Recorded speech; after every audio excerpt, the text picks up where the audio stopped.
What's up, guys? Lake Fork, Texas recap. That was stop number 5 for the Bassmaster Elite Series. Lake Fork lived up to its name. The Texas Parks and Recreation, they've done an absolutely phenomenal job with that place, and it lived up to it. That place is just incredible. It's got big ones, and it's got a lot of them, and as you guys saw watching live and results, it's incredible. But good tournament. I really needed it. Finished 14th. Just shy of making the top 10 cut. Had 21 pounds the first day, 22.5 the second day, and 19.2 the third day. And 63 pounds in 3 days, and didn't make the top 10 cut. But great points. I really needed this. It was just, this needs to be the start. I've got a hole to climb out of an AOY. This moved me up 11 spots in Angler of the Year points, which what I needed.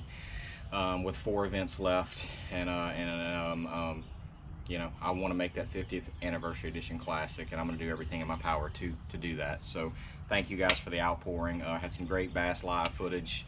I'm looking forward to the ESPN footage coming out in about a month or so. Mine was I had a very basic approach. That was really a tough fishery, guys, but a lot of you guys didn't see is how tough that fishery was. I had an area where I had all 3 stages of fish. I had spawners, I had pre-spawners, and I had post-spawners. A couple of the big fish that I caught were all either on beds and I didn't see them, or they were pre-spawn. I think some of them were. My main punch, guys, was this white spinnerbait right here, 3/8 ounce. This is a War Eagle, I believe. Tandem willow leaf blades.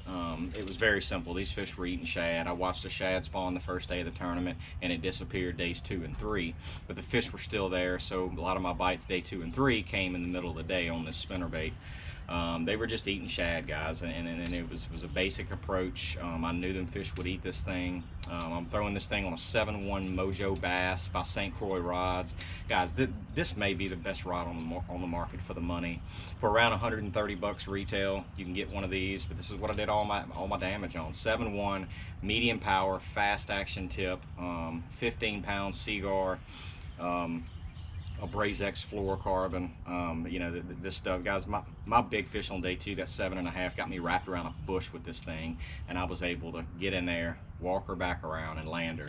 But this was my main, go-to for this tournament, as a lot of you guys saw on live.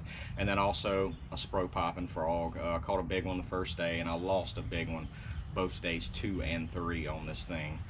But as you guys saw, a lot of guys were catching them on this, but this is a 7-1 Legend X medium heavy power with a fast tip. I like a rod with a little bit of give to it. But man, it's so awesome to be able to trust your equipment, and with St. Croix, they give me that opportunity. Throwing this thing on 50-pound Power Pro braid, just this setup is incredibly good. A few guys especially are frog fishermen, but it was an awesome tournament, guys. I appreciate all the support. We're ready for Fort Gibson next week.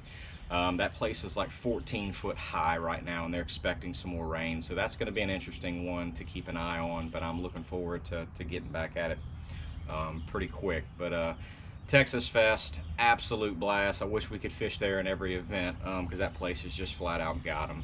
But thanks, guys, for the support. Dream big, and you guys stay tuned. We'll be back.